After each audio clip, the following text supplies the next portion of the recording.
Chinese have choked off the flow of money leaving their country, and this isn't a new phenomenon. The Chinese have been very good at being able to get money out. They want to get money out and trying to find real assets to put it into. So Australian real estate, US real estate, Canadian real estate. But when one of your big customers or one of the biggest drivers of demand is even more restricted, what you can see is going to be a lack of buyers, the demand in certain types of properties. And it wouldn't be surprising to see some of these high-rises in several locations start to go down in price. You know, as they come up for settlement, they can't find the people. It's going to be hard for people to settle. There've got to be price adjustments, and people who've bought on the up are also going to suffer the other side of the equation. They're going to suffer the down as well.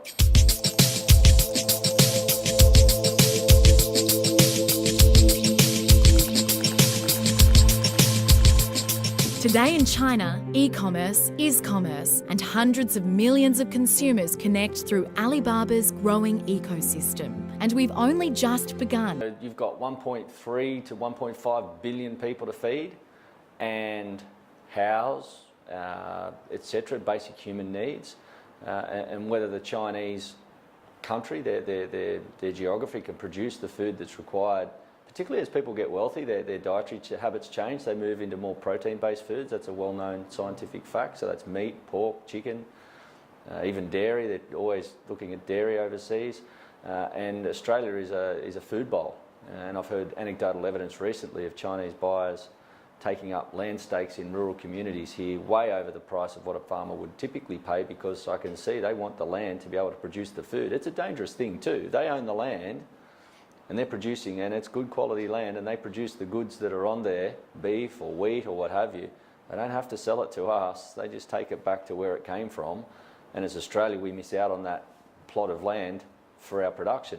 Now, there's more than enough to go around, absolutely. We need to be saying somewhat, we'll produce it for you and we'll sell it to you.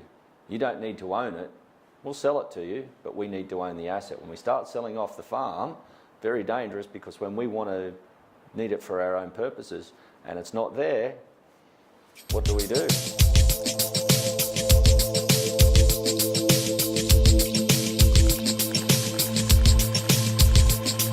There's a story about a fellow in Toowoomba who went and built his own airport for that very purpose, because he can see into the future that we're missing on vital infrastructure links.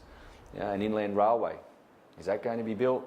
The expansion of ports, that's already occurring. Rail hubs, that's fantastic. Food's perishable, it has to get to the market very quickly.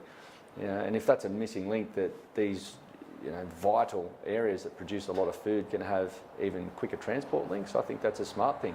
We have to think that far in advance. Where are our exports going, and how are we going to get it there more efficiently?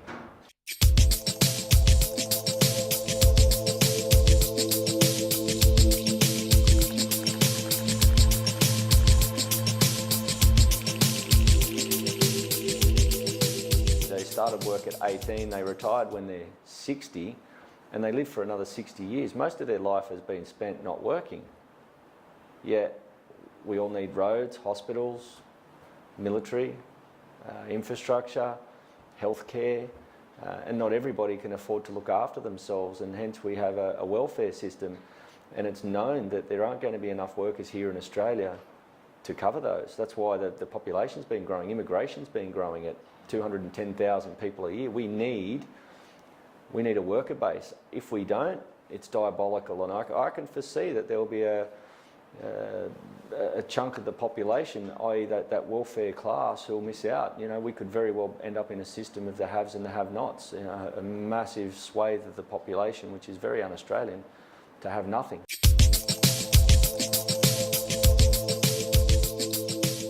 It'll be death by 1,000 cuts. It will really, it has the opportunity, or it has the ability to debilitate a working or a growth mentality.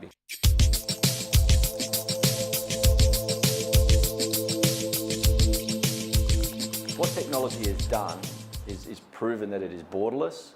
It is not lawless, but it is ubiquitous, and it's very hard to protect economies and state industries. So what technology has done is put certain parts of the industry in a situation where they're looking to the government to try and protect them through legislation. So rather than moving forward, they're moving backwards.